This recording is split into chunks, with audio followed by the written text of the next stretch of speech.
One and only Team.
I reckon that should be all good, guys. Let me know about. All right, give it a few seconds. I am a little bit ahead of you guys, so let's see. I think we should be good. Give me the thumbs up when you can there, guys. I'll keep continuing on. All right, yeah, I think we're all good there, guys. Just give me the thumbs up when you can. What do we got there? All good. All right, let's get into it. All right. Who we got there? Hayden Harradine. Haven't seen Hayden here before. Welcome to the show, Hayden. I don't know what's going on with this microphone either, by the way. Forgive me if the audio is not as great as it could be just on my computer at the moment, so I don't know what's happening. But anyway, you can hear me, so all good. All right, let's get into it. Old mate, Big J. What do we got there, mate? Hey, Lynden, lots of potential fights to discuss tonight. Yes, there is, mate. George versus Loma. Tim Zhu versus Brian Mendoza, possibly on the Gold Coast or in Melbourne. Nikita taking on Jack Brubaker, Luke Jackson's last fight. Love it, mate. We'll get into that. So we'll get through a couple more comments here and we'll go back to that, mate, because that's one thing I want to do tonight is preview, a full preview of Wednesday night's fight. Should be an awesome night of boxing. Geez, I've talked it up a bit, haven't they? They've done a pretty good job of promoting it, because I must admit, when it was first announced, I thought, pay-per-view, I know they've got to do a certain amount of pay-per-views per year, but I must admit I was a bit, it's a little bit ho-hum, but they've done a really good job of, as they say, talking it up. And I saw Jack Brubaker, I saw he was in the Herald Sun, which is the biggest paper in Melbourne, today, talking about when he got jumped by a bunch of bikies in Bali. And we've had Nikita being interviewed on the main SEN down here, the radio station. We've had him talking about his eating a beating cobra heart. So, yeah, and plenty of stuff on social media on main event. So they've done a really good job. Let's hope they get a few people on Wednesday night that tune in. Just on that, Carl says it'd have to be in Melbourne. That's the Tim Zhu fight. I would think so, Carl. I mean, who knows? You don't really know what's going to happen, I suppose. A lot of money at stake. I thought Tim's last fight was going to be in Melbourne. Ended up in, Brisbane, I think, wasn't it? Or Gold Coast, wherever it was. So we'll see what happens there. Carl, what have we got there, mate? G'day, Lynden. Hey, Big J, don't forget about possible unification fight with Jason Maloney and Santiago. Yes, well, the other thing about that, Carl, is the prospect of maybe Emmanuel Rodriguez. He won the IBF title last weekend or the weekend before, whatever it was, and Jason really wants to avenge that loss. So who knows? That could be the fight that is next. Probably makes a little bit of sense. I know Santiago, having beaten Nonito Donaire, makes a lot of sense. But, yeah, maybe I think Emmanuel Rodriguez might be in the mix too there, Carl. Big J.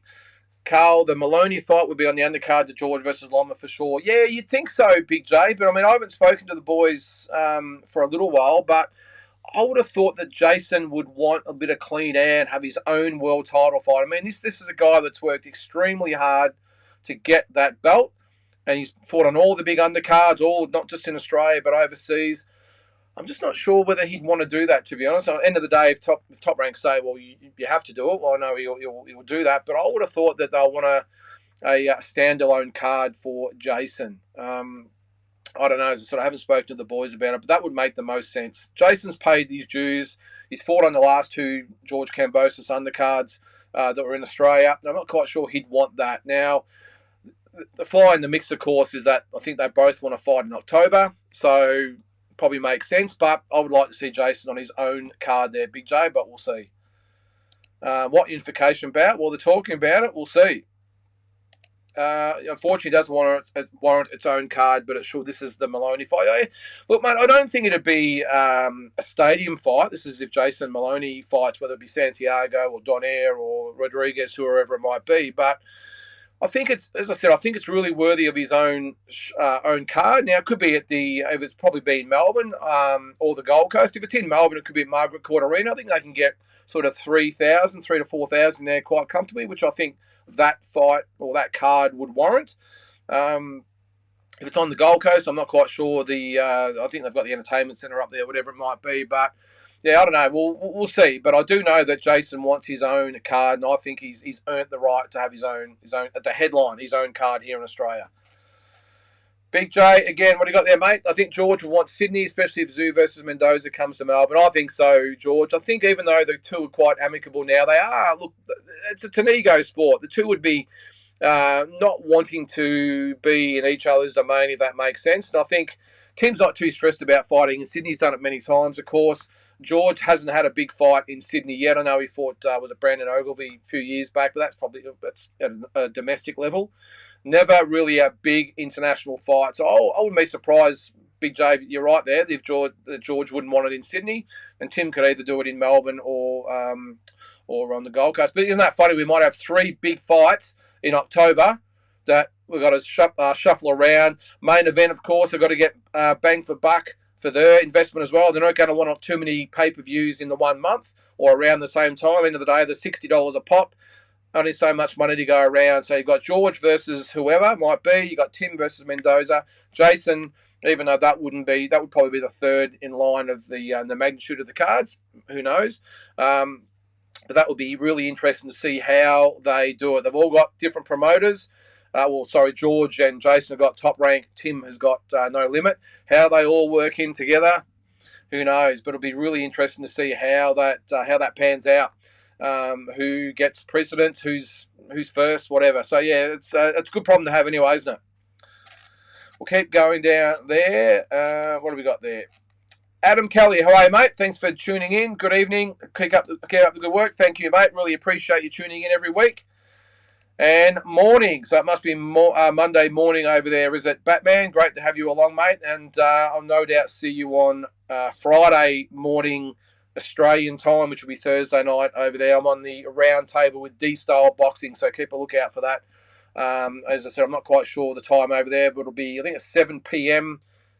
Thursday night in the States, which will be 9 o'clock in the morning here. So tune in if you can there, brother. Guys, if you've got nothing else, I'll just read a comment there. Salute, brother. If you've got nothing else to do on Friday morning, Australian time. All right, Batman, you got a comment there? What do you got? I like Loma going over for that fight. Makes sense being global in boxing when it's all said and done. I'm sure these guys would love to have memories of fighting in different places. Well, I don't think it'll bother Loma. I think the money will probably be more significant in Australia than what it would overseas, say in the States. I think there's definitely a lot more money to be had, so it does make sense to fight here. I don't think fighting here would bother Loma at all. I think he would welcome the fight here in Australia. But a lot of water to go under the bridge. I know it's been teased this week. Old mate Noonan boy, he's just dangled the carrot out there for all us boxing fans. He knows more than he's telling us to. I've got a feeling he's just laying the foundations for what's going to come. Just putting a little bit of a teaser out there for us fans.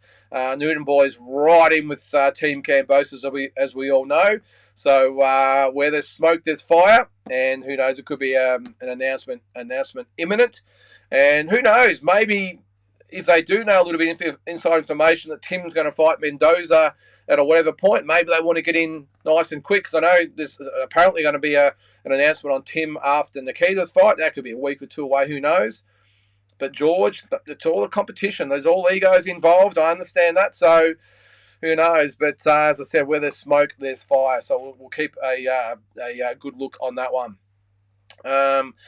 Carl, the boxing kangaroo, just ordered my Jason Maloney World Championship shirt. Yeah, do that, guys, if you haven't. I know they're running out fast, so make sure you grab your T-shirts. It all obviously helps Jason and everyone else, and they're really good T-shirts. So, help out Jason. He's he's been a little bit of a forgotten man since his world title fight. I'm sure that'll change once he gets a date and opponent locked in. But with everything going on with George and Tim and everything else, he's been sort of forgotten a little bit. So let's get behind Jason. This is the guy that's done it at the top level overseas, and obviously Andrew as well. So get those T-shirts.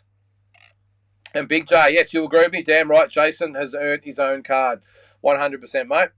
Mr. Pads, I think we've seen you for a little while. Mr. Pads, great to have you along.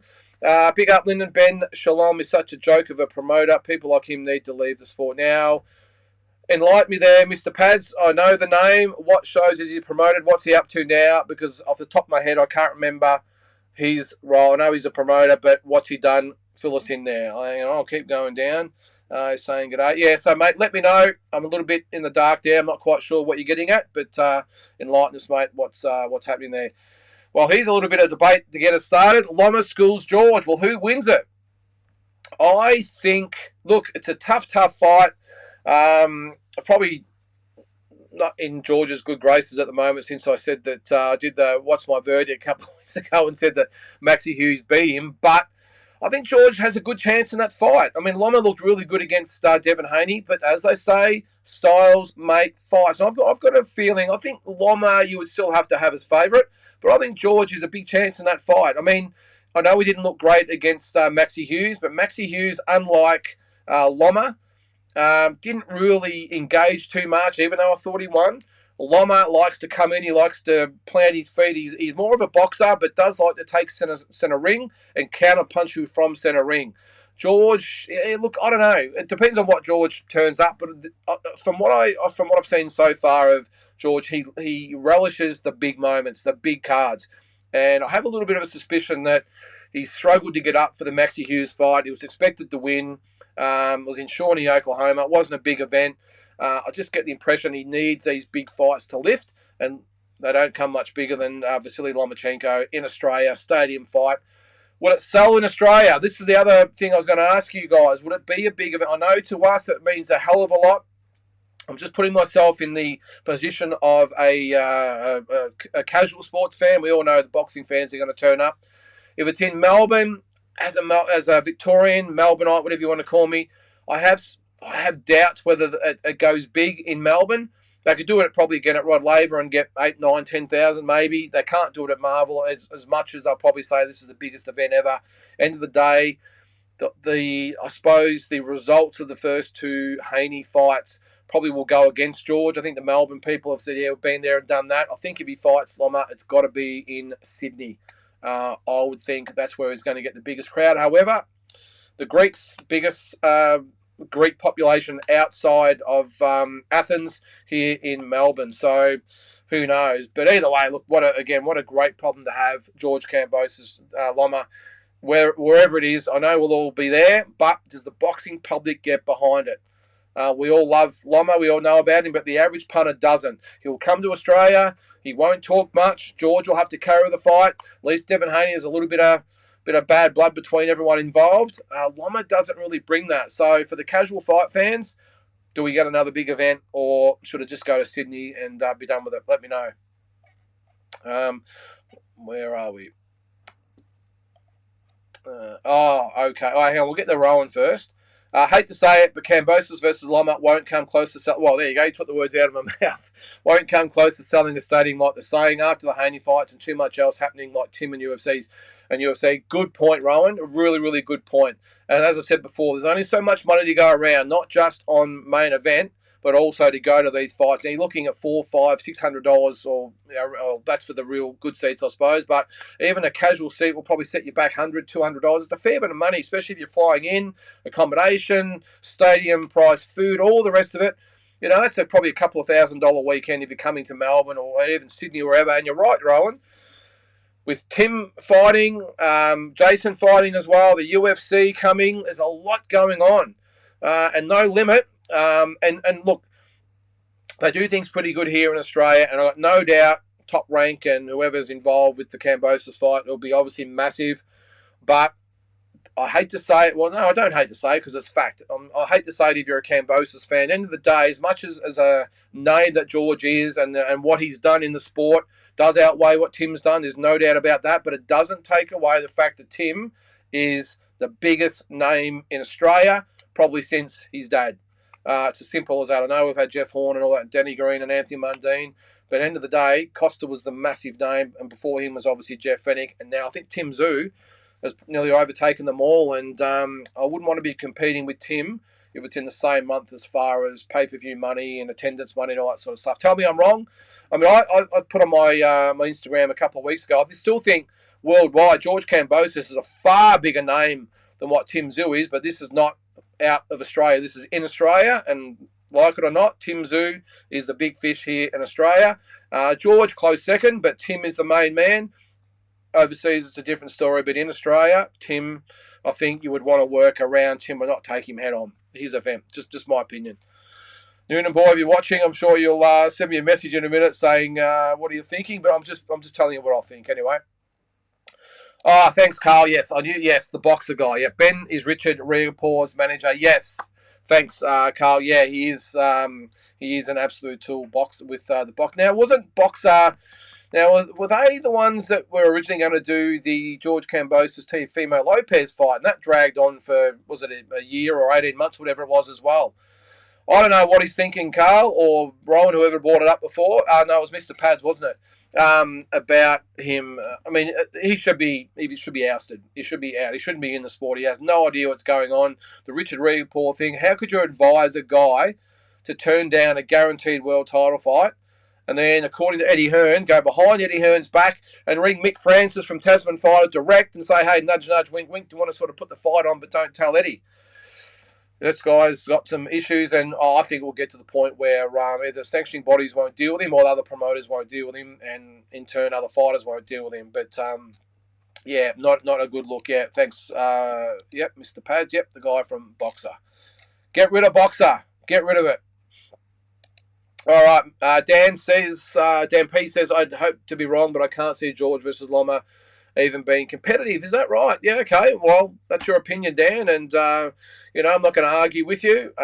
Based on the last outing by both fighters, you would have to say that Loma would be the heavy favourite, but again, styles make fights. I think George would be in with a lot better chance than he would against Devin Haney, again, just because of styles. I think Loma wins, but I think George puts up a pretty good fight. I don't know. I'm sure you guys will tell me in a second here. Let me see.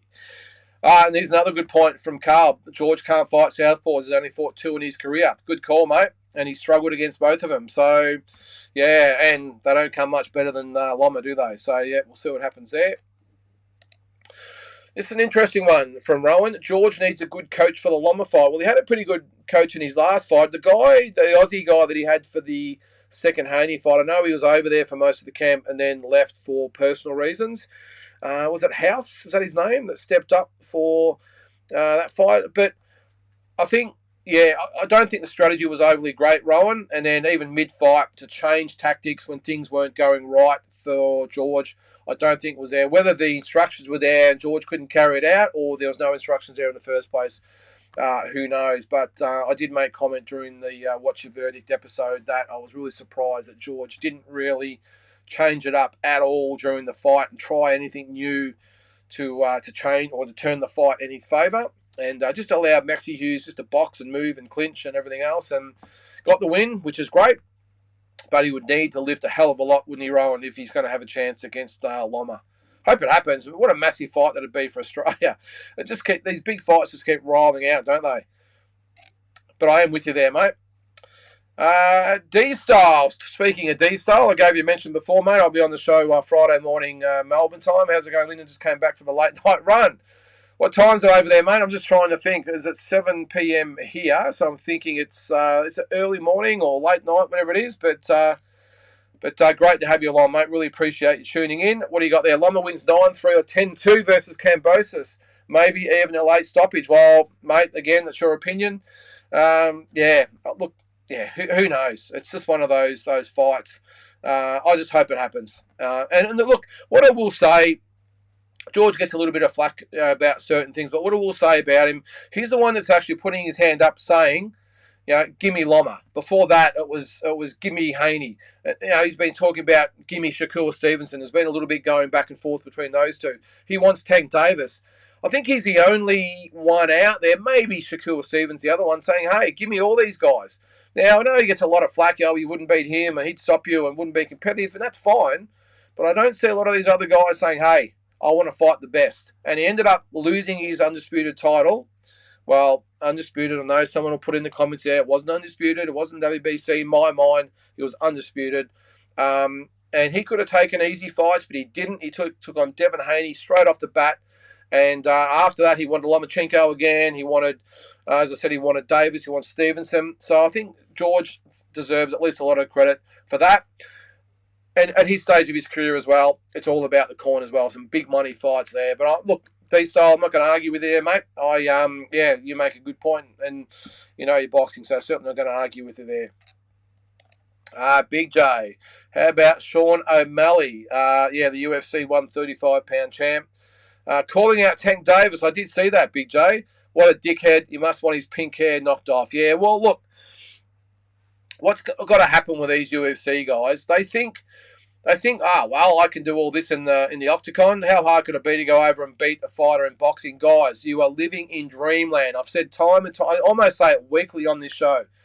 I've never seen a UFC fighter or MMA fighter that can actually throw his hands properly. When I say throw his hands properly, I'm talking about with footwork, with proper stance, proper movement, proper defense. I haven't seen any of it.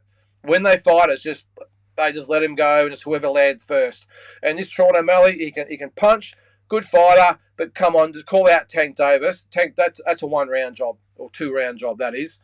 And that's these sometimes, I don't like to see it, but we're going to get more and more of it. Of course, we've got Fury and Ngannou coming up. But some of these guys almost need just a bit of a slap to wake up, and it's going to happen in the ring. But I've got full respect to these fighters, don't get me wrong, but they need to know, as Noonboy always says, there's levels in boxing. Don't judge a boxer to an MMA guy that are throwing hands, because a boxer, that's what they do. That's 100% what they do. UFC, it's probably 10% of what they do. They focus more on the wrestling and the jiu-jitsu and all that sort of stuff. They don't give any credence at all to boxing. And I've said it again on previous shows, that the first MMA guy that actually takes boxing seriously will have a massive advantage over their opponent with the balance, that footwork, just the hands, defense, all of it put together. But Sean O'Malley, congratulations for your win on the weekend, but you need to button it, because someone like Tank Davis will put you over the knee and give you a good slap. It's as simple as that. What have we got there? Big J again. George versus Tio was original. Oh, that's right. Sorry. Triller. It was too. Sorry, guys. It was Triller, not Boxer. Same thing. Batman. Ben Shalom basically has Sky's platform in the UK. Basically, anyone could do his job, literally. Yeah, well, they couldn't do it much worse, could they? He's been a shocker. Look, you just got to know the business of boxing. And when you're going up against the guys like a Frank Warren or an Eddie Hearn or a Bob Arum or any of these types of guys, these guys are very, very good operators, very smart operators. And this Ben Shalom just sounds like he's been given the keys to Ferrari and, drives it like a Volkswagen, So I'm sure there's a lot of good promoters out there who would do anything to have the platform he has, to have the backing, the money, the TV, everything else that he has. This guy just doesn't know what he's doing. And I'm surprised that guys at the elite level are actually sticking with him. So maybe they'll come to their senses. Yimi, how are you, mate? Thoughts on Crawford jumping up 3 divisions to face Canelo? He's called Canelo out. Yeah, he's had a big week or two, hasn't he, Terence Crawford? Now, there was originally talk that it was entertaining thoughts about fighting Tank Davis. Tank Davis, I think, put the word out. Crawford, and I think quite rightly, said, well, no catch weights, because I think Davis might have said it was he wanted 143 or 145, whatever it might be. Crawford, who's now the man, he's the number one pound for pound, quite rightly said, no, if you want to fight me, you come up to 147. And then he backed it up by saying to Canelo, all right, and Charlo, if he wins, I'll go up to 168. Originally, I think he said he might have wanted a 158 catch weight. Has now come out and said, no, it's okay, I'll fight him at 168. Yimi, look, I do agree with what he's saying when he says that it's not necessarily about size, it's about skill. And that is good and correct to some extent. Depends on what level fighters you're talking about. And also, the build of the fighter. I know I always think back to someone like a Thomas Hearns. Now, he went from welterweight right up to light heavyweight at the elite, at world level. Ended up, I think, at cruiserweight, but was really probably a B or C grade fighter by that stage. But when he was at the top level, he went up to light heavyweight. But you got to remember this guy, and what's that? That's 28 pounds, I think that is, 28 pounds, which is about 13 kilograms if you're from the metric system like us. But 6'2" or whatever it was, carried the weight really well. Crawford's not a big guy, and I think he could actually still make 140. So he's not a big guy. I'm not quite sure going up to 168 would be good for him. I think Canelo, with his size, actually carries the weight quite well, even though he's only short. And I think they'd be pretty similar in size. Height, Crawford might even be an inch or so taller. But I just think the weight for Crawford, it's like a racehorse. You keep putting the weight on them, especially a guy that relies on his speed and everything else that Crawford relies on. Canelo doesn't rely on speed. He relies on really planting his feet and the power shot. So the extra weight almost suits him. I don't think jumping up that far would suit Crawford, Jimmy, and I think that would be the anchors with that weight being on him. I think would be a little bit too much. Now going up to maybe 160 might be a little bit different, but 168, that's a massive jump. What's that? 21 pounds. It's a big jump. So what's that? 13, 14 kilos, whatever it might be. Is that right? Hang on. What did I say? 28 divided by 2. Oh, hang on. All right, so it's 12.5 kilos. That's a lot of weight, especially when you're already, probably going up to welterweight. But my thoughts on it, Yimmy, too much for Terence Crawford. As great as he is, I think fighting Canelo, and I think to that extent Charlo as well, way too much for Crawford to get over. Carl still on Boxer. What do we got there? Boxer pulled out of the purse bid 3 hours before it was due to be handed in. They're obviously broke. Yeah, well, I don't think Eddie Hearn, he just couldn't believe it. It's one thing to pull out a week or so before him, but hours ahead of the purse bid to get the advice that, no, we've got a bigger fight plan. Well, we haven't got a bigger fight plan. Jai Opetaia is the number 1 cruiserweight division and holds the world title. So I don't know where you're going, and then, as I said before, to ring Mick Francis and say, well, hey, how about nudge, we do it without Eddie's knowledge? Of course, he's always going to find out. And the first thing, of course, Mick did was forward the email to Eddie Hearn. Yeah, it's just amateurish, Carl. That's all it is. I'm not sure they're broke, whatever. It's just unprofessional, and it's just amateur hours. So I would quite rightly, if I was Eddie Hearn, go to the IBF or whatever and say, hey, I don't want to deal with these guys. Let's eliminate them from even being able to put in a purse bid because this is what's happened. So, we'll see what happens there. Jai, I feel for Jai as well. He's had because the other, who was it, Masternak pulled out as well. Now they're talking about Breeders, which would be great fight, of course, the rematch. But he's raring to go. It's been, 13 or 14 months since he's been in the ring. So he's itching to get back in there. I don't think the rest will do too much against Jai Opetaia. I think especially with the jaw, and I think it'll be even the longer he's out, the better. So I think he'll be ready to go when he finally gets an opponent. So Batman. To be fair, Boxer is making the Smith versus Eubank 2 fight, and the card is actually the best they've put on since Eddie left. The Manchester Arena will be rocking September 2nd. I'll be there. Good stuff, Batman. Awesome. You'll have to let us know how that was. So, yeah, I'm looking forward to actually Smith versus Eubank. That'll be a good fight. But, look, I don't know. Mate, look, I don't know. The whole Boxer thing, I don't rely, because I think they do a lot of the social media things too, don't they? The influencers or whatever hell they're called. I don't know. But either way, if I was Eddie Hearn, I would be refusing to deal with them. Yimi says, what do we got there? Is Lomachenko ducking Shakur and Navarrete? Why face the Cambosis who's looked really bad in his last 3 fights? Look, it's still a business, Yimi. I think there's no use fighting. Look, I just think out of those, well, I was going to say George might be the most beatable out of those, but I think Navarrete really suits Lomachenko's style. I think he's fast, he's in and out. I think out of those, I can understand him not wanting to fight Shakur, especially straight away after the Haney fight. He's a dangerous fight, and I think Shakur beats Lomachenko. So Lomachenko's only got a certain few fights to go. So I can understand he doesn't want to fight Shakur now, because if he fights Shakur and loses to him, it's a long way back and his career's probably over. Fighting George, he would be a massive chance. I think most of you guys agree that he would beat George. I think Navarrete, again, this will be a controversial call for you out there. I think he beats Navarrete quite convincingly. I think, again, the styles make fights aspect. I think Lomachenko's speed, his in and out style, his off to the side style, his counter punching style. I think Navarrete who is slow. His footwork slow. It's all over the place. He likes to stop and set and punch. Lomachenko will be in and out and gone before he even has a chance to set. So I think that is an easy fight for Lomachenko, Yimmy. Again, just my opinion. I think George would be probably above that, and then Shakur the hardest. So I don't think he's ducking any of those guys. It's just a business decision. I would think that they would be saying, let's get a belt versus Kambosos. Now, the other thing actually on this, you would have seen the other day, I don't know if you guys seen it, the IBF guy. Who was it? I'm going to bring it up in a second here, if I can find it. The guy that's number one with the IBF, Gustavo Lemos, that's him. The IBF number one missed weight on the weekend by 8 pounds over Javier Jose Clavero. Now, he hasn't fought since March 2022 when he stopped Lee Selby. But what happens to his ranking now? I would hope that this would be the catalyst for the IBF to say, Gustavo, you are out, and we're now going to let George and Lomachenko fight for the IBF belt. And again, this is where it all starts to come together. And then the winner of that fight would then maybe fight Shakur Stevenson.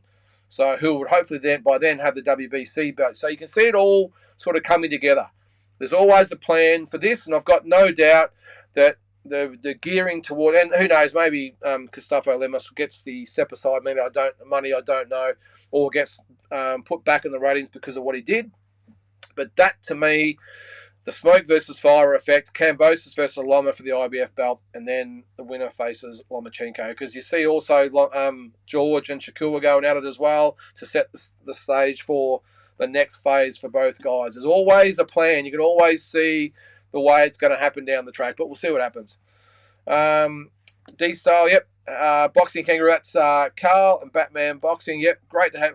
And if you don't know, again, guys, D-Style Boxing is an American-based YouTube show, one of the best on YouTube. So especially if you're an Aussie, make sure you get on there and check it out. He has a lot of shows each week. So great to have you on our show, D-Style. Batman. Canelo would absolutely destroy Crawford. People getting super hyped over a win over Spence. 8 fights in 8 years. A car crash. A detached retina. I hope it happens. Easiest money I'll ever make. I'm probably thinking that will, mate. Yep. Yeah, look, I am with you there, Batman. I'm not sure he destroys Crawford, but I just think he'd be, even though he's either the same height or a little bit shorter, I think just that size of Canelo and the power of Canelo, Crawford wouldn't be able to have that really great movement and the hand speed, which would diminish, I would think. Great skills, of course, but I just think that weight weighs him down and Canelo wins that one pretty easily. Geez, D-Style, 3 a.m. over there. Well, you're a better man than me to be up running at 3 a.m., I can say. Batman again. Let's be honest, Crawford wouldn't beat Munguia. That's the truth. Okay, what's another interesting point there, Batman? Look, I'm probably with you there. Depends on what weight. I mean, I'm assuming it's 160, although Munguia's been talking about maybe going up to 168. Yeah, that would. Yeah, look, yeah, I'm not going to argue with you there, Batman. I think Munguia's definitely capable of beating Crawford, but geez, just the way he looked the other week, it's going to be a great fighter to be able to stop Crawford. But at once, I would think 154, cap it at that. I've said here before, let Tim get his belt and then fight Tim Tszyu. That would be a massive fight, whether it be here or overseas. It would take place overseas, no doubt. That's where the money is. That's a big fight for Crawford if Tim can get those belts. But got a lot of options anyway, but he's definitely the most talked about fighter out there at the moment, isn't he, Terence Crawford? So you throw Munguia in there with Tank Davis and Canelo and Charlo and whoever else, and he'll be fighting David Benavides next, but we'll see. And another one for Batman, have to favour Loma, though. Yeah, he's big, all right. Andy, how are you, mate? Welcome to the show. Always great to have you along, mate. And as always, I'm sure he's going to put in there, hit the like button, guys, and subscribe. Carl says he wants all the smoke. The poor bastard just can't box. George is pretty limited, to be honest. You always tell it the way it is, uh, Carl, and I like that. You and Big J, I like that about you. But limited to some extent, but I think it depends on the type of fighter that he fights, Carl. I think he can box. Maybe not as good as some of the main ones in the lightweight division, the elite. But look, as I said before, I've got so much respect for George Kambosos because he just wants to fight them all. He just says, "Bring them on, I'll fight the whole lot of them." Good money involved, of course, as well. But yeah, look, I've just got so much respect for George. And is he? Look, I'll be honest with you. I don't. Even though he was the undisputed lightweight champion, I think he might be that slight level below the Davises and the Haneys and Lomachenkos and Shakur Stevenson. But I think I would love for him to fight the Ryan Garcia. I think he matches Ryan Garcia quite well. So, and I think there's some other guys out there that obviously the Teofimo Lopez fight is out there for him as well if he wants to move up. But not a good move, I wouldn't have thought, for George. Stay at lightweight or even go back down to 130. But you're entitled to your opinion there, Carl. Any news on Tim Tszyu versus Brian Mendoza and a possible date? Yes, Batman, there has been rumours. I've heard a lot. I'm not going to say who they've come from because I'll be on the blacklist of the people that have told me. But I have been told. Look, it's sort of been leaked out there amongst a lot of social media channels at the moment that it's looking like October in Melbourne. So we'll see what happens there. I think there will be an announcement pretty soon because what are we? We're almost at the end of August, so I would think they're going to want at least a 6-week lead in. So I would say within a couple of weeks, and it might even be after Nikita's fight this Wednesday night that they announce it, maybe a week or so later. But that's where we're getting at the moment. Batman, October in Melbourne for what will be the WBO title, but it's talk that it could be for the WBC title as well, which would make it even bigger. And I think that fight will, obviously it's got to be in Australia because the money's here. Any of those other guys, Crawford, Charlo, whoever, would be in the States. But it makes sense, obviously, for Tim to fight Brian Mendoza here, even though I know he wants to get overseas, put his toe in the water in Vegas or wherever it might be. But just be patient. He'll no doubt he'll get there. Just got to keep winning. Batman again, totally agree. It's a completely different sport. This is about the MMA situation. No MMA fighter can do anything in boxing with anyone even half credible. Yeah, I agree, mate. I've said it 100 times.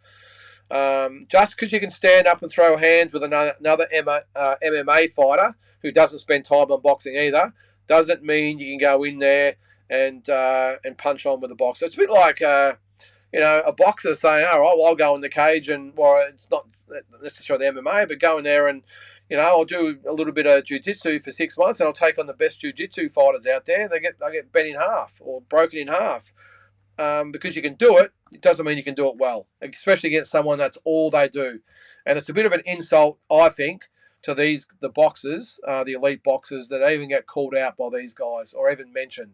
And sometimes I wish, especially in the case of someone like a Conor McGregor, I would love for Canelo to say, "All right, I'll take you up on the challenge. Step in here," because he would break Conor McGregor in half in like 2 minutes. I have no doubt. And I must say on Conor McGregor, I know changing subject, I know it's a boxing show, but I used to really like Conor McGregor. I've lost so much respect for Conor with the way he carries on. He's always coked off his head to always me, trying to take the attention away. See the Joshua fight, acting like a dickhead. I respect what he's done in MMA and the attention he's got to combat sports and the money he's made good on him. Doesn't mean I have to like him. I used to like him, but I just think he's become a bit of a peanut, if you ask me, especially hanging out with, what's her name from Australia? I'm sure you guys who know I'm talking about. And D-Style, I 100% agree with you. There's MMA guys can't even beat Jake Paul. Yep. And I'll give Jake Paul credit again. I don't like talking about him. Again, I haven't got much respect for Jake Paul, but I do respect him, the fact that he's actually fighting in 10-rounders against other fighters. That's probably the only thing he hasn't done so far is actually fight actual boxers. He's fighting MMA guys. And you just have to see, when you've got Jake Paul beating those supposedly elite guys like Nate Diaz and all the other guys that he's fought, I know a lot of them are, past their best. But these guys, especially Nate Diaz, still at the top of the level somewhat in the MMA, and gets beaten pretty easy by, you may as well say, a novice, an amateur in Jake Paul. So that's what I'm talking. That's probably the best example you got there, D-Style. The fact that these guys, these elite MMA guys, even though they're tail end of the career, are being beaten quite easily and knocked out by someone like Jake Paul, I rest my case. How could you be these guys calling out the best of the best in boxing? It's ridiculous. Carl says the Tim Tszyu fight will be announced after the Nikita versus Jack Brubaker fight. Yep, you would think so. And we'll get to that card in a second there, guys. We'll discuss that in detail. And Yimi says he agrees that Canelo ices Crawford. A lot of fans and media calling for it. It's one of the biggest fights in the sport. Yeah, I must admit, Yimi, I'm probably one of the ones. I don't matter because it's not about me forking over my money. It's a lot of the casuals out there. But I'm not overly excited about the fight. And the reason I say that is because if Canelo... I just don't think it'll be a great fight. And if Canelo beats Crawford, he went up too much, so Canelo gets discredited, like Floyd Mayweather always used to do, which I disagree with, by the way. And if Crawford wins, well, I don't know what that says about where we're at with boxing. I think he would put up a great performance, but I'm just not excited by the fight. I'm just not. I'd much prefer to see Canelo fight Benavidez and Crawford fight Tim Tszyu, to be honest, or not even the Spence rematch. Tim Tszyu for me. What have we got there? Fans are very gullible at times. Well, that's who they rely on, Batman. The promoters rely on the gullible people buying the pay-per-views and the tickets and everything else. No wonder these promoters can sell anything as a good fight. Let's be honest. Ryder would smother Crawford on the ropes and beat him down. Size matters. It does matter. And you're right. It's a really good point, Batman. It's probably where I disagree with what Crawford said. It's all about skill. Skill, that has some merit when you're fighting B-grade fighters. But when you're fighting an A-level fighter like Canelo, it does matter. It matters a lot. So I've got to disagree with Terence Crawford there, and especially, as I said before, someone like Canelo who carries the weight really, really well. He carries it, right across his body. He doesn't get the pot belly or or looks pudgy. He looks ready to go and he looks hard. It's a bit different than someone who and Crawford, I think, would look quite soft at that weight because he hasn't got, the physique of what you normally see some of these guys. But I think he's got the build. He would actually look quite pudgy. But anyway, we'll see what happens there. As I said, Batman, I'm not a big rap for the fight happening, and I don't think it will. I think it's even for Terence Crawford, it's a lot of weight to give away. But you never know. Stranger things have happened, hasn't it? Carl says Tank trying to be relevant, just like his Messiah Floyd. Yeah, well, he's got to get back in there, doesn't he? Back up the Ryan Garcia fight. Andy, Canelo versus Bud talk right now is pointless in your opinion. Canelo versus Jamal is on the table now, and WBC Mando has been ordered. Yeah. Well, what do you think, Andy, and everyone else out there about them saying that Jamal is next? I don't understand that. I really hope that doesn't happen. I've got no dramas with the Jamal fight. Now that I sort of got my head around it, I have no dramas at all with the Jamal Charlo fight, but I have got a big problem with Jamal Charlo at the moment. Now, what happens with the Jamal Charlo fight? There might be controversy. The other brother might want revenge. I get all that. But the moment you're talking about, even with Jamal, you're talking about a semi-active fighter going up 2 divisions. That's one thing. But another brother who casual fight fans would struggle to get their head around. They would think it was the same fighter. They would. I know they would do their best to market it that way. But at the end of the day, the casual go, hang on, he's already beat that guy. Why is he fighting him again? So that's an issue they would have. And then you've got a guy that's got mental issues who hasn't fought for 2 years. I just don't see why Canelo would pursue that fight. No dramas with this fight at all. But Jamal, no thank you. Yimi says Sky Sports is still one of the biggest sports TV broadcasters in Europe and the world. They've got a huge audience base on Sky Sports and really good pay-per-view platform and media machine. Well, as I said, Yimi, old Ben Shalom's got the keys to the Ferrari and doesn't seem to be doing a lot with it. He's going a bit slow, isn't he? He's been passed by all the the other cars out there. He should be putting on some of the best events in the world, and he's not. And even Eubank Smith, good fight. I'm sure it's going to be big over in the UK. But, do what Eddie Hearn's done and branch out and go worldwide, I would think, if you've got that backing and a platform like that. Batman says, still the best platform for, this is Sky, yep, still the best platform for marketing in the UK. And to be honest, I was and I'm really impressed with that Smith versus Eubank 2 card. Yeah, I must admit it slipped under the radar a little bit over here, Batman. It's I'm not sure it's on pay-per-view, which I would doubt. I'll actually just have a quick look while we're talking there. I don't think it is on, what have we got there? No, it's not coming up there. Oh, hang on. No, sorry, I can't log in at the moment. I won't waste your time trying to log in. It's kicked me out. But yeah, I'm pretty sure it won't be on free to air over here at probably 3 or 4 in the morning. But yeah, good fight. But as I said, Batman, yeah, it sort of slipped under the radar a little bit, and looking forward to it. But I think there's bigger fights out there. Andy, Bud gets my full props, but him wanting Canelo is just Bud being on the same high Canelo was on when Canelo thought he could beat Usyk. Yeah, he did too, didn't he? Unrealistic. Yep, I agree with you wholeheartedly there, Andy. It's an absurd amount of weight. Crawford would get folded in half. Yes, 100% agree.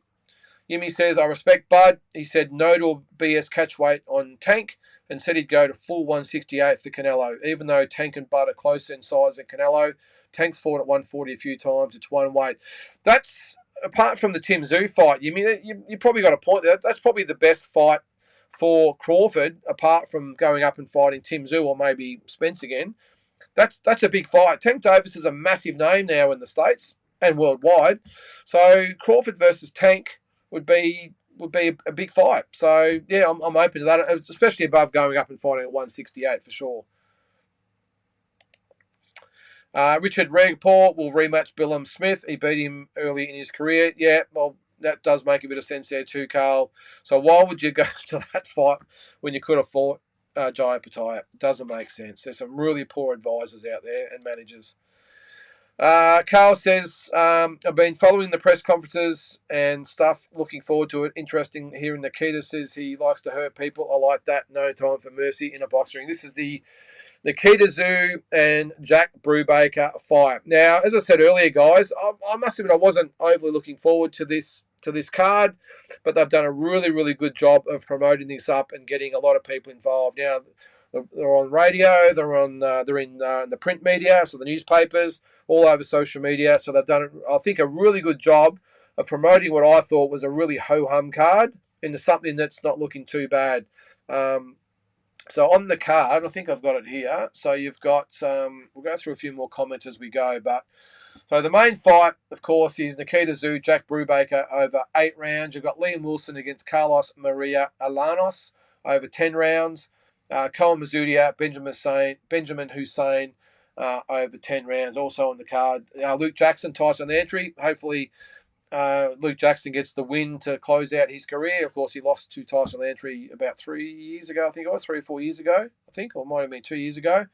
So hopefully he gets that and can bow out. And I will say with Luke Jackson, especially, I did read an article about him the other day and the dramas he's been through outside the ring.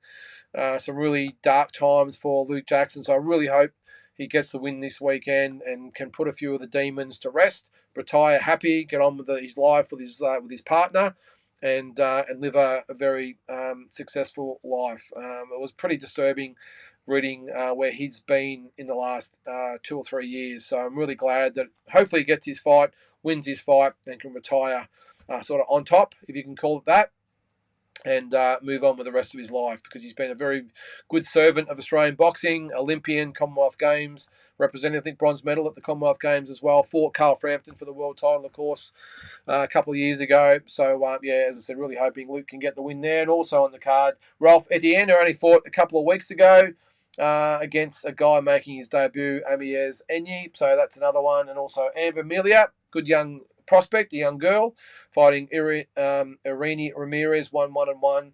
And then the other one was the heavyweights, I think it was, Toesi Vusuutu, I think I pronounced that right, against Kiki Toa Lutali over 8 rounds as well. So really, it'll be a really good card. We'll talk a little bit more about that with predictions and that once we go through a few more comments. All right.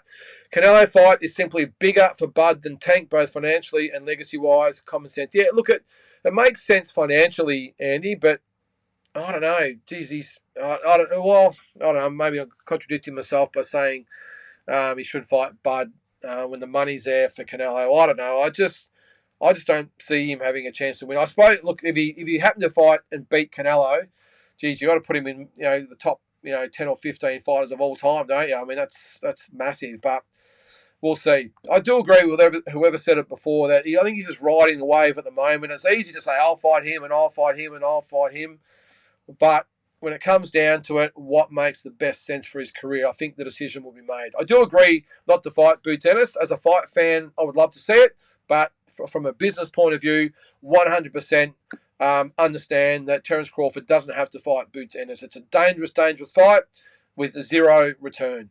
All the fight fans say, yeah, well done, Terence, but massive risk for little to no reward. The money would be minimal.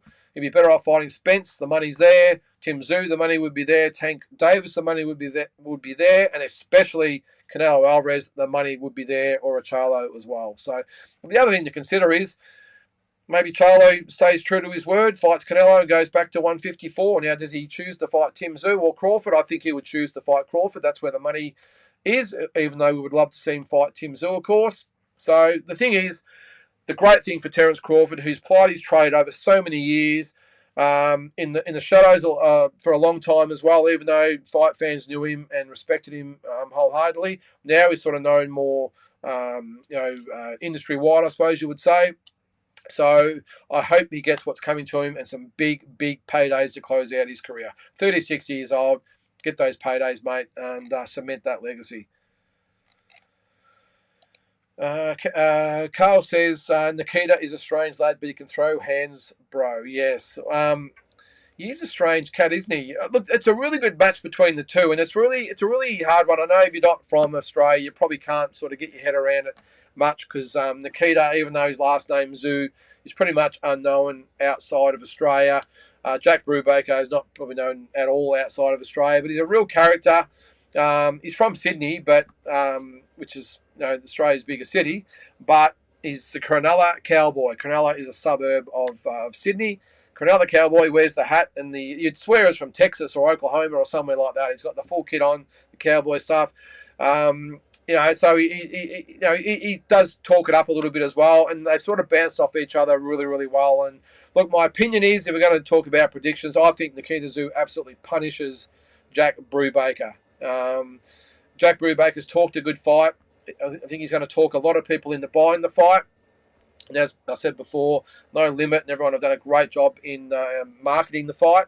But I think when push comes to shove, I think Nikita Tszyu puts a real beating on Jack Brubaker, and I think he stops him in 4 or 5. I would say maybe 5 rounds. I think he gets the job done, Nikita, who's just improving out of sight every single time. And now this is his first 8-rounder. I think you'll see him probably adopt a little bit of the Tim approach, where he's a little bit more cool and calculated. I think all that does is spell even more problems for Jack Brubaker. Because the thing, I know everyone talks about, oh, well, look what Ben Horn did, and Jack's actually said this himself. Look what Ben Horn did for to Nikita. That was a really, really tough fight for Nikita. But what was it, his 3rd fight, maybe 4th fight? He's come so much further since that fight. Because I think he rushed it against Ben, tried to get him out of there, and I think if he was going to fight Jack and he fought that way, Jack might have a bit more of a chance. But if you get the cool, calculated Nikita, I think it spells big trouble for Jack. And I think if he takes his time, it's going to be a real beatdown. And look, I really respect Jack. I think he's a great character for the sport. But that doesn't mean I've got to change my tip. But I just think Nikita, that's a real beatdown waiting to happen, if you ask me. And I think not a lot has been said about Liam Wilson on this card as well. There has been a little bit of talk, of course, after the Navarrete rematch, fighting Carlos Maria Alanis. Now, quick look at Carlos Maria Alanis. He's 12-0 with only 4 KOs. Good opponent for Liam, not a big puncher. I can understand that coming off the Navarrete fight, so no issue with that at all. Fought predominantly in Argentina. His last opponent was 20-4, Before that, 23-5-3. So fought some okay guys, 12-6-2. Before that, they sort of fall away. But that's a really good fight for Liam. Really, really good fight for him. I think obviously he'll get the win and really good step back against a credible opponent, get himself world ranked again, and then who knows what can happen after that. Yumi says Khan versus Brook and Eubank Jr. versus Smith did huge numbers on Sky Sports pay-per-view. They did good numbers on regular Sky with Taylor versus Cattrall, Eubank versus Williams, and Shields versus Marshall, etc. Yeah. Now, so enlighten me there, Yumi and Batman, if you're in there as well. I'm assuming Eddie Hearn used to be with Sky, is that right? And he left Sky to go to DAZN. I think he's regretting that. I know he's probably made some good coin with DAZN, but yeah, it's an interesting one. But yeah, I wasn't aware all those fights were on Sky, Yumi, but yeah, there's some good fights there. Zygmunt, how are you, mate? Welcome to the show.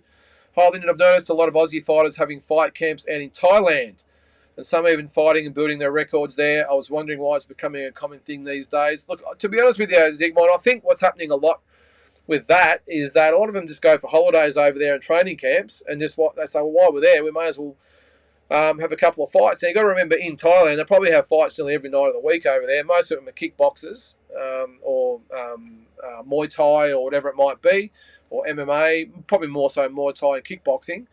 And a lot of them are just over there, and they say, while we're here, any of them will fight. It's a little bit different over there too, Zygmunt, because they fight for money. They don't care about records over there. It's not like Aussies or, English, Americans, whatever, where they've got to preserve the record, really careful about how often they fight and who they fight and how the record looks and what money they're after. The Thais over there, they'll just fight anybody. So what happens is they go over there, as I said, for a training camp or whatever it might be. While we're here, I think Kamikayo might have had 2 or 3 fights over there when he was there. It just keeps them sharp. They almost treat them as like glorified sparring sessions because they don't really get a lot of resistance. Let's be honest. But yeah, I think even Kamikayo said the other day he's looking at maybe having fight camps over there for Aussies that want to go there, like a proper camp. So no doubt if that was the case, at the end of it, you would probably get a Thai to fight at the end of it, I would say. So, yeah, but I don't necessarily think they go over there to build their records, Zygmunt. If anything, they bring them over here to pad their records and make them look pretty good in front of their home crowd. So they don't go over there with the purpose of just building the records. They go over there to a bit of all-in-one there, mate. So, but yeah, I think you'll find... I think a lot of MMA guys too go over there to have camps and that as well, because they all have the training camps together. So maybe not a bad business option for Kamikayo over there to set up a proper camp for fighters all over the world to go to and have camps and fights and mix with each other and spar and everything else. Not a bad idea, Kamikayo, if you're watching. Getting back to Crawford, Batman says Tank is more realistic against Crawford. Yeah, I would agree with that, Batman. The jump is so much less, especially considering Tank has fought at 140. But we know that's not happening. I do wonder who Crawford will fight. Well, as I said before, Batman, he's got a lot of different options. My gut feel is he has the Spence rematch, far too much money, and if it's written into the contract or whatever, does make sense. Crawford might see it as a bit of an easy payday now. So I think that fight happens, and then I think and hope the winner of that, which I think will be Crawford, will then fight Tim Tszyu after that one, and then maybe think about maybe going up to 160 or 168 after that. But it's all the big business there. Big J says Bob has wanted George versus Loma since 2019. Yeah, he did, and look, you're right there, Big J, because a lot has been said about this fight that a lot of people think that only sort of was talked about after George won the lightweight title. No, it was talked about before that. When Loma was still the champion, when George was working his way up, it was talked about back then. Of course, COVID happened, and George, of course, then beat Teofimo. Loma lost to Teofimo. Teofimo lost to George, and the war happened. So I've got a feeling these two want to fight each other, and I think they will. My gut feel is this is the fight that happens. And as I said earlier in the show, it wouldn't surprise at all if the IBF now say that these guys are now the mandatory, and they use the excuse of Gustavo Lemos missing weight to put him out of the rankings and let these guys fight for the IBF belt, which would be awesome. Andy says, Tim Jamel more realistic for Bud at super welterweight, in your opinion? Yeah, I still don't think that fight happens, Andy. I think Jamel stays at 168 or worst case goes to 160. I can't see him coming down to 154. I think he'll get up to 168. He'll feel strong. He'll have a good camp because he won't be battling to make weight. And he'll probably be thinking to himself, why am I battling and boiling down to make 154 against Tim? As much as we want him to fight Tim, he doesn't see Tim as a big name. So why would he be thinking, I'm going to boil down to 154 to fight Tim Tszyu? The only way I could probably see him is coming down to 154 to fight Crawford. I don't think he boils himself down to make 154 to fight Tim. I think now he gets the Canelo fight, no matter what happens. I just don't see him fighting Tim, unfortunately, Andy. I hope I'm wrong. It is more realistic. But, yeah, I just think, I just don't think he comes back and fights Tim at 154. What have we got here? Glenn, how are you, Glenn? Welcome to the show, mate. Loma and George is all about the IBF path. Yes, that's what I said earlier, 100%, mate. Carl says, tell hello to Tara. Hello, Tara. Didn't see you in there. All right, Yimmy. I knew she'd come up at some... hang on. I'm not sure I'll read that out. I think I'll take that one off there. That one. I won't read that one out. We have got people that listen to this on a podcast as well, Yimmy. I probably should read these comments before putting them up, but I'm sure you guys all saw that. To answer your question there, Yimmy, I don't know if that's the case. What I will say is Conor McGregor is a married man with 3 kids. Conor, pull your head in, mate. Don't, even if it's to market your drinks or whatever it is, to go out there and parade around with Ebony Bridges like he does, I think it's pretty piss poor and makes me lose whatever respect I had for him, to be honest. Yimmy? Batman, dare I say, I think Tszyu has a great chance of beating a 36-year-old who moved up from 135. Yeah, I think, look, I know Tim won't get a lot of credit from the overseas fans, especially in America. I would give Tim a great chance of beating Terence Crawford. Now, I know that's a bold statement, but again, styles make fights. I think Tim, big, strong, 154 fighter against Errol. And I'm not making excuses because Crawford, it wouldn't have mattered, I think, whether they fought at 160. Crawford would have given Spence a beatdown because of the style factor. I think Tim Tszyu has got the youth. He's got the strength, the speed, the power, the boxing skills to go with Terence Crawford. And especially you say they're Batman, a 36-year-old Terence Crawford. He might even be 37 by the time they fight. So, yeah, let's just hope some of these fights happen anyway. I don't really care, to be honest, Batman, who fights who, as long as we get these fights that we're all after. Glenn says, that's a fair call, Batman. I've been saying the same thing. Yep, that's about Crawford and Tszyu. Andy, we got into that free smoke, but yeah, we don't want to get into all that. Yep, keep it clean. That's about Conor McGregor. I should have read it. I didn't even look. Hope it's for both titles of Mendoza fight unified. Yeah, WBC and WBO would be great. Batman, it would be awesome. Glenn, does anyone here actually think that Charlo goes back to 154 after the Canelo fight? I don't. I think he moves to a sparse 160. Yes, I agree. He does not go back to 150. He maybe goes to 160 or even stays at 168. Unify the belts sounds funny, Batman, but nothing else they can do. Yep. Adam says, if Tim fights Mendoza, he'll be the only fighter to test Tim's jaw. Tim will win, but Mendoza goes right. He does, Adam. I'm just not quite sure. Look, he's obviously got the power. I don't think you would see Tim getting sucked into a trap like Fundora did. I've never been a big rap for Fundora, and Mendoza obviously exposed that. I don't think you'll see Tim... getting lulled into the same kind of trap that Fundora did, Adam. I think, and different size, different style, all that sort of stuff, different stance, everything. But look, I think Tim wins that fight quite comfortably, if you ask me. Now, I know Mendoza can punch, but I think George wins that fight unanimously if they do fight on points. Batman. By the time the bell goes for Canelo and Charlo, the O will be the real one, I guess. Yeah, well, he does lose the title when he gets in the ring, doesn't he? Thanks, Carl, for agreeing with me. Connor is a total flog. And I hate saying that, to be honest, Carl. I used to be a massive fan, even though I don't get into MMA or UFC at all. A couple of times I bought the pay-per-view because he was on there. He had me sold. I really admired Connor about the character that he was, the way he fought, the way he got the crowd going, the way he got the event hyped up. I thought he was a great showman, but now he's just got to the point where it's just a flog, just a tosser.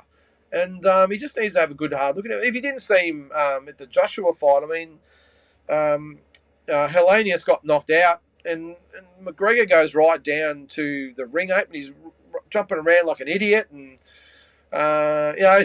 you did see when he patted with Chisora on the back and then wiped it on a fan. I mean, that's stuff that maybe other celebrities have done, but I just think he just carries on like a pork chop now, and especially hanging off the arm of Ebony Bridges. I'm sure you'd back me up there, Carl. I just don't think it paints him in a good light. Let's see what else we got there. Andy says, UFC fighters simply jump across to boxing for that payday. They don't get a UFC. Yeah, good point there, mate. I don't begrudge them doing it. Just doesn't mean I have to take them seriously. And I don't think you'll see ever a UFC fighter go over and fight an elite boxer and beat them. Because as I said, they just don't. You said it with Connor, you said it with Nate. The power goes out the window. Of course, the gloves have something to do with it, but their stance and their style and the technique is all over the shop. So there's no power there. It's like they're pillow punching. I mean, Floyd Mayweather was pretty much having the time of his life. He's probably thinking that's the easiest $100 million ever made. He could have stopped Conor in 4 or 5 rounds if he wanted to. Anyway, enough of that. Batman says Tim will dominate Mendoza, no doubt about it, on to bigger things in 2024. Yeah, I'm with you there, mate. Carl says, that's a joke, the boxing Batman. Frank Warren didn't even know Francis Ngannou name. Well, I didn't know who he was either, Carl, I must admit. I had to do a bit of a research and see who he was. Geez, where do you rate Tyson Fury now?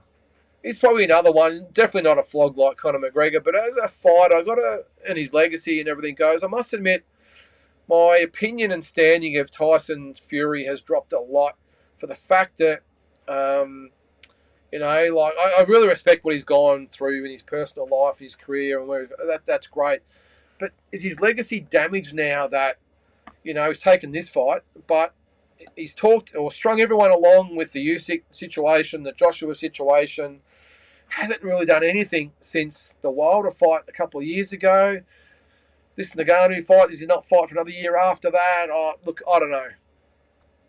I love Tyson Fury, but he's testing my loyalty to him because he's insulting the intelligence of not just boxing fans but MMA fans as well by having this fight. I understand it's all about money, but that's great. Come out and say that it's about money, Tyson. Come out and tell it for what it is.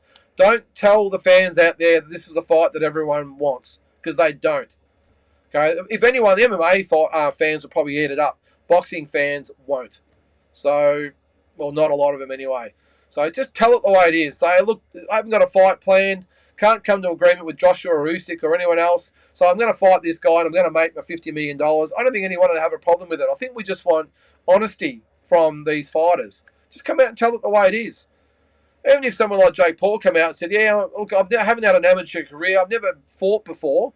So what I want to do is just get as many rounds as I can and fight different styles and different fighters, and whether it be a mix of MMA and boxers and everything, and build myself up, and I'm going to challenge. That's great. But the fact he comes out and says he wants to fight Canelo, oh my God. How can you take someone seriously like that? Just saying. Batman to Carl, completely agree. Frank Warren said in an interview, quote, the biggest event I've done. The interviewer looked right at him and just said, really? It was hilarious. Oh, how can you take it seriously? I just don't know how you can. Anyway, Carl, what do you got there, mate? Irrelevant fight. This is about the Canelo fight, is it? Bud took 5 years and a shit ton of hoops to jump through just to get the Spence fight. Imagine what PBC would want him to do for the cash cow. Yeah, well, yeah, exactly right. Well, of course, Canelo is now the biggest PBC fighter, even though I think Crawford's above Canelo pound for pound. Canelo's still the biggest name by a long way. But yeah. Imagine they probably want to make Crawford fight in 12-ounce gloves in that fight. But anyway, we'll see what happens. Also have no doubt Francis won't land a clean shot. I agree with you, mate. No chance he moves like he's under. No chance he moves like he's underwater or in quicksand in comparison to Fury. White, Chisora, Hammer, and Klitschko all barely did. Francis will have less chance. Terrible mismatch. Yeah, it is. It is. I think you'll just see Tyson Fury play with him, lean on him, wrestle him, turn him, clinch him, whatever it might be, and then you'll probably put him away in the later rounds. Might be, if you think about it, pretty much a carbon copy of the Mayweather-McGregor fight, if you ask me. Who we got here? The Dog Pound. Welcome to the show, Dog Pound. Love your profile picture there. What do we got there? Kambosos, Tim Tszyu, Jeff Horn, Costa Tszyu. What do they all have in common? All one fight hype jobs. Come on, Dog Pound. Teo, Harrison, Manny, and Zab. After those wins, you Australians fall in love with Silk Sheets. Now, that's a bit harsh, Dog Pound. I'm going to call you up on that. Now, Costa Tszyu, wash your mouth out with that one. How can you say that he was a hype job? He fought and beat every single worthwhile 140-pounder that was in the world at the time. So I don't take that on board. Tim Tszyu, well, how can you say he's a hype job? I mean, he hasn't really had a big fight yet. So until he does, I think it's a bit harsh. Jeff Horn, hey, you can say what you want. He beat Manny Pacquiao. It wasn't a rip-off. It was a close fight. Yes, it was very, very close. Could have gone either way. Jeff Horn just happened to get it. And the performance that Jeff Horn put on in that fight, I think it's a bit of an insult for him to call him that as well, Dog Pound.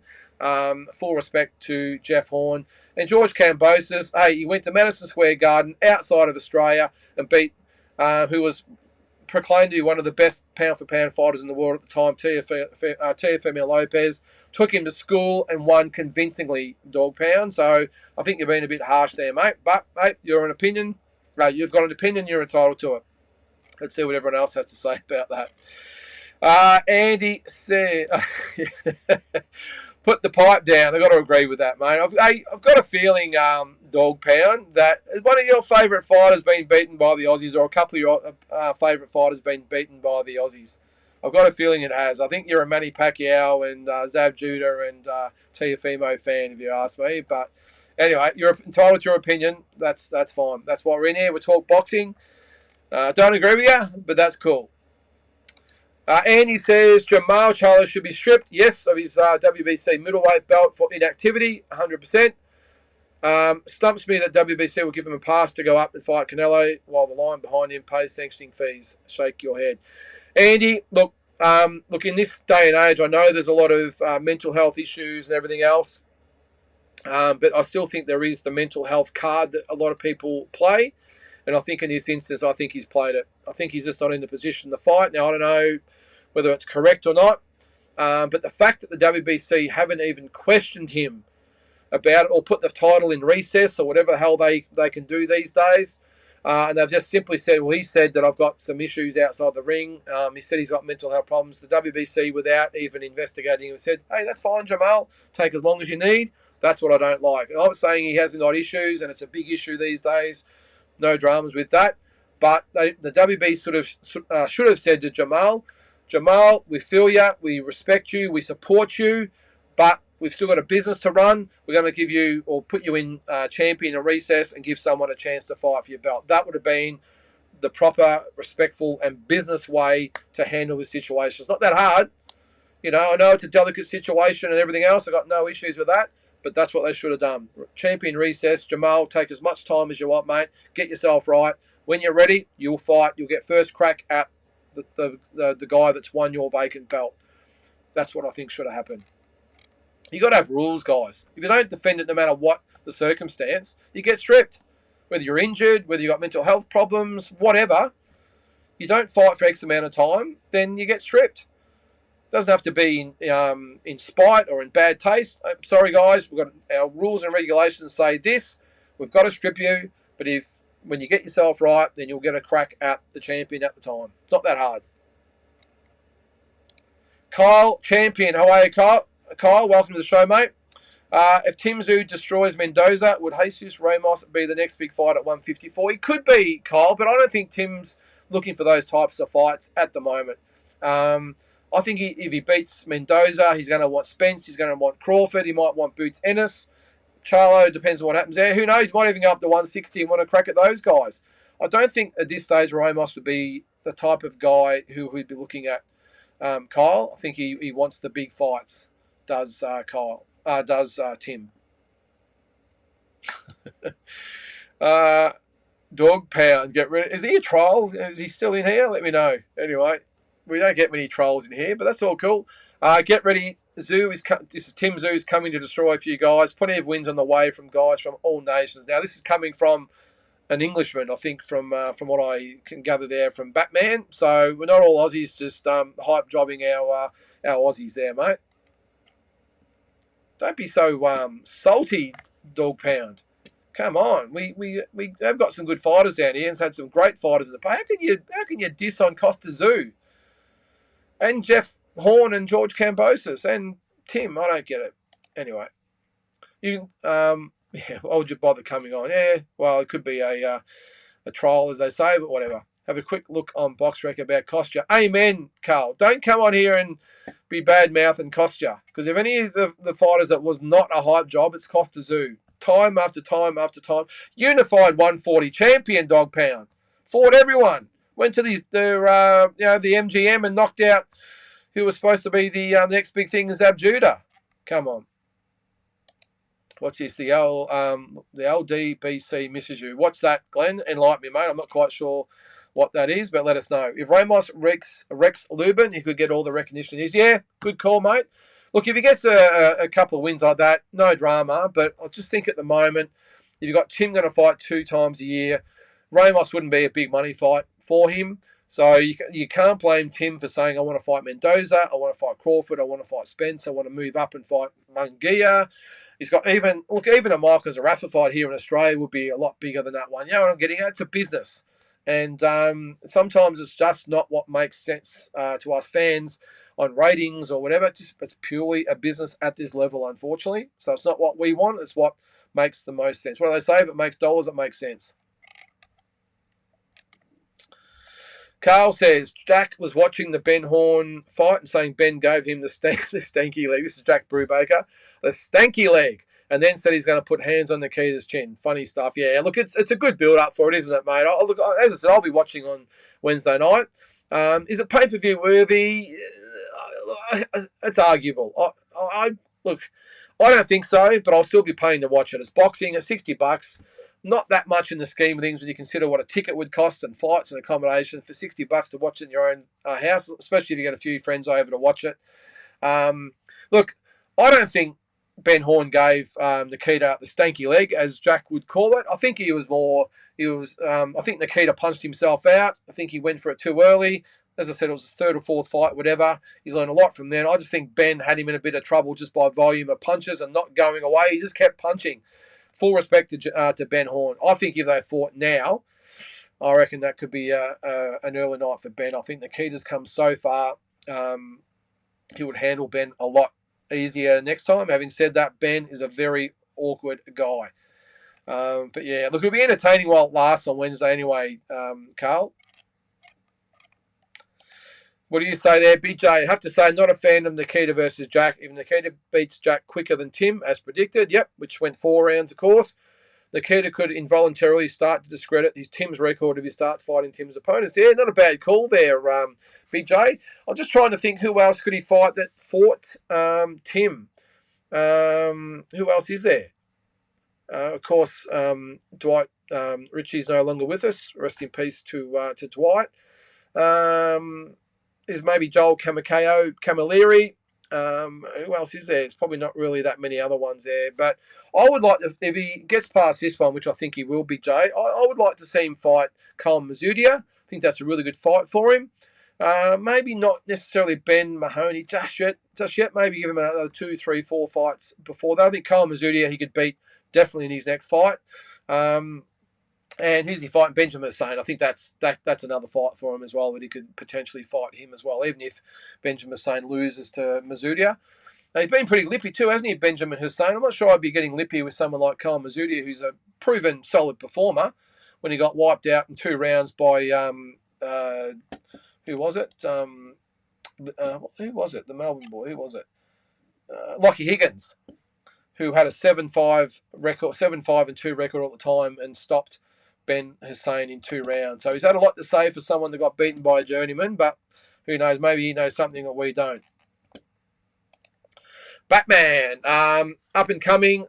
This is Ramos, but with the WBC, who knows how fast he'll be moved up the ranks. A fight I would really like to see at 154 would be Ramos versus Madrimov. Yeah, I haven't seen a lot of Madrimov, I must admit, Batman. Just some YouTube highlights. I might have seen him on an undercard at some stage, but yeah, either those guys has got to build themselves up. It's good. I think it's good to have potential fights, but right here and now, I think those fights, especially with fighting the Tim Zoos of the world or Charlos or Mendozas or whoever, I think they're maybe 12 to 18 months away from earning those big fights.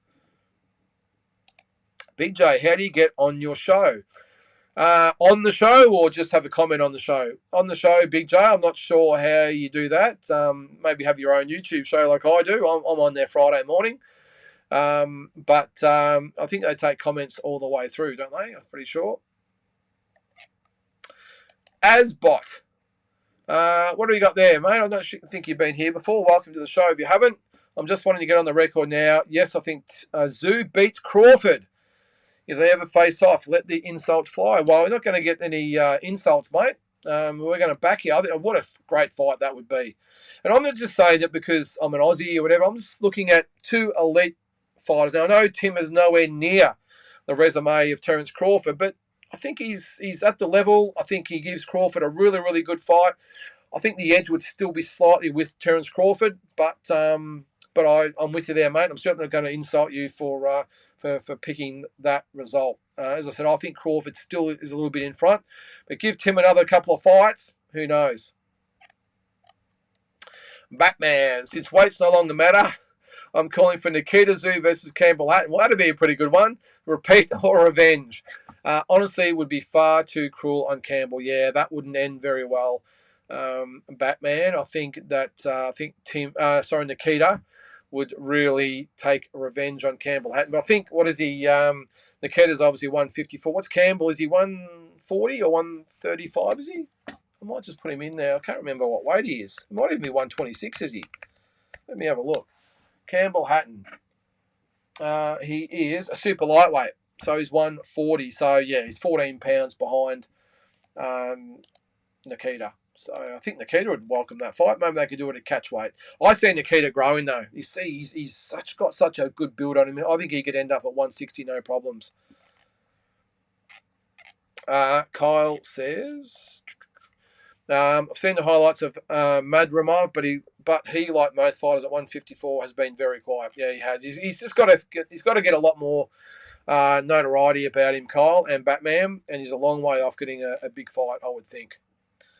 Thailand is the weather. Yeah, it's about the training camps over there. Well, yeah, and just no shortage of different styles. And as I said before, I think it's a good business proposition to have a proper camp where you get fighters from all over the world meet there and they train and spar and fight other Thais, and great weather there. I've been to Thailand a couple of times, not for a holiday, unfortunately, but for boxing and humidity as well. Good place to train. Andy, I haven't seen you on D-Style live streams before, Big J, but it's great. It is. It's a really, really good show, Big J. So check it out. It's on 9 o'clock Friday morning, and of course you'll be able to watch it afterwards on YouTube. Batman, he agrees with Asbot. Call him crazy, but he agrees. Yeah, well, there's a few agreeing there. What else we got there? Go through. Andy says it's generally D-Style and Calix. Yep, both know their stuff, no doubt about that. On the round table between a group of YouTube boxing channels, good, clean boxing talk. I really enjoy it, Andy. I really do. There's no trash talking. There's no, you get a little bit of swearing, of course. I don't mind that. But what I love about it is listening to people and YouTubers that really know their boxing. These aren't just fight fans who just say, hey, let's put a YouTube show together and pretend we know what we're talking about for a couple of hours. These guys really know this stuff, and I really just like being part of it. And I've been on 3 or 4 times now. It's just a really good show. So check it out. D-Style Boxing. Yeah, Calix is a guy with a massive microphone. Yes, he certainly does. So it's like I might have to get one of them. Much respect to D-Style and Calix, both doing great work. Same with all the channels I go to. Really impressed with them all. There's just too many to see at the moment, Batman. Just haven't got time to, apart from planning my own show, to go to all the different shows out there. But yes, Carl, it is a great channel. Enough of the talking up D-Style here, guys. Let's get back to a little bit of the boxing deep dive, can we? Where are we? I won't put that one up there, Big J. The kangaroo. Carl says Tim just keeps getting better. Iron sharpens iron. Yeah, how far he's come in 4 years. It's just amazing. He had his first fight on the No Limit shows at the start of 2019. Looked still a little bit raw. Struggled against Kamakeo, I will say. Kamakeo made him look very, very awkward, I will say. Dwight Ritchie, it was a really good fight for him. Jack Brubaker, of course, was tailor-made for him, and he got him out of there in 4 rounds. Of course, he went from there. Jeff Horn, I think, might have been after that. So, yeah, just a really, really good fighter. Or going to be a great fighter, I think. Just needs the opportunity. Andy, keep an eye on Yumi comments. It's quite good when he's talking boxing, but you control like the best of them too. All right. I'll keep a look on the comments there as well. I won't put them up. I'll definitely read them. I can't see. I've got to scroll down to see the chat there, mate. I can't see all the rolling scroll like you used to, unfortunately. I've just got to go through them. So, Yimi, if you're watching, mate, keep it clean, okay? We don't want to get you off the channel here. We love to talk boxing and don't mind a bit of banter and a bit of semi-trolling, but let's keep it clean, eh? All right, what do we got? Isn't it amazing what 12 months does in boxing? 1 year ago, Tim wasn't spoken about. Now he's the one making noise at 154. He certainly is.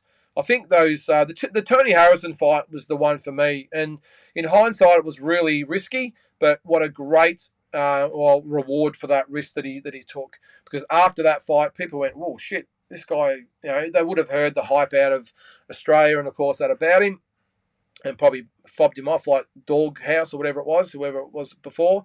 But then when he took care of Harrison the way he did, he made a lot of people stand up and go, wow, this guy might be the real deal. And then the Ocampo fight just put the exclamation on it that, wow, this guy's can fight and deserves to have the Charlo fight and whatever other fights they can put out there. But you're right, though, Carl, 1 year is a massive time in boxing. Carl and I promote this channel elsewhere all the time to try and build it, but where we roam, many trolls that might also wander across. Keep them out there, guys. If you want them barred, I'm happy to bar them. The Doghouse one, whatever. I think he was having a bit of a shit stir with the rest of us, but there he is. He's having a go back at you there, Andy. Watch out for Andy. He's a rascal, that one. He isn't who he appears. Okay. Well, let's just stick to the boxing here, guys. You guys can sort it out in the comments amongst yourselves. Batman says 100% Canelo, according to some, went from being able to beat Usyk to some saying Crawford can give him a good fight. Yeah, I think so too, mate. There's levels in ability, but also levels in the amount of weight you can fight and be effective. Andy says, been putting it out for Aussies, but we got some solid international guys here to respect. Yeah, no, let's just have some fun with it, guys. As I said, I like a little bit of banter, but let's keep it clean. Only got a couple of minutes to go anyway, guys. Why wouldn't we promote this guy, Andy? Knows more about Aussie. Thanks, mate. If you're talking about me, I appreciate it. Really appreciate it. What's this? Tyson Fury called me a small Corey. So bugger him. Next time I see him, we're going to give him a good flogging, smart ass. Gotta love him. Reckon I should do more streams there, Carl? Is that talking about me? I hope. I'll be on here in a heartbeat. Well, let me know. What do you want me to discuss? I can do all my shows live if you want them. Do all my, what is it? The What's Your Verdict and all the rest of it. I might do my boxing news, whatever it might be, but we'll keep it going. Oh, okay, Batman. Oh, so you're saying Batman should do his own show. Yeah, for sure there, mate. Planning something soon. Yep, no, 100%, mate. The more, the merrier. I'll watch as well, Batman. So I've got a couple more comments there. I won't read that one from the camp box from Carl. All right. Yes, Ronnie. Welcome to the show, mate. Uncle Ronnie Picken. Sorry, dog pound. What you know about boxing, you can put on a postage stamp. All right, Minnesota Mick. What up, Aussie fam? Now, before you start asking Minnesota Mick, Noonan boy, I think he's still in America at the moment, so he hasn't been on for a while. We'll have to get him back. Yes, Zoo versus Mendoza in October. Go, Tim Zoo. No, come on, Dog Pound. Now you're talking shit. Tim Zoo could have had the Jamal fight, but he took step aside money. Tim was not ready. No, that is 100% not factually right, Dog Pound. Know your facts if you're going to start talking that way.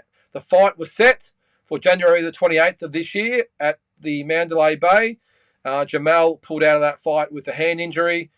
Tim had 2 keep busy fights, and then Jamal came back and said he was going to fight Canelo. So, come on, I don't mind you talking it up a little bit, but just get the facts right first. All right, well, I think what we're going to do, guys, I think we're going to call it a night. It's 8:30. I'll let you guys talk amongst yourselves. Hang on, what's that a little bit about Noonan boy? No, get traction over here. Getting traction over here last night. What did you do over there, Minnesota Mick? Oh, we've got one last question here from Carl. Hey, any idea what happened to Brock Jarvis? He said on the socials he was in hospital. Yeah, I did see that, Carl. I'll have to follow that up. But I did see that obviously it's a shoulder injury. The day before that, he was going for his life on the pads in the bag. So, yeah, not quite sure what happened there, mate. So I'll have to follow that up. I forgot about that one.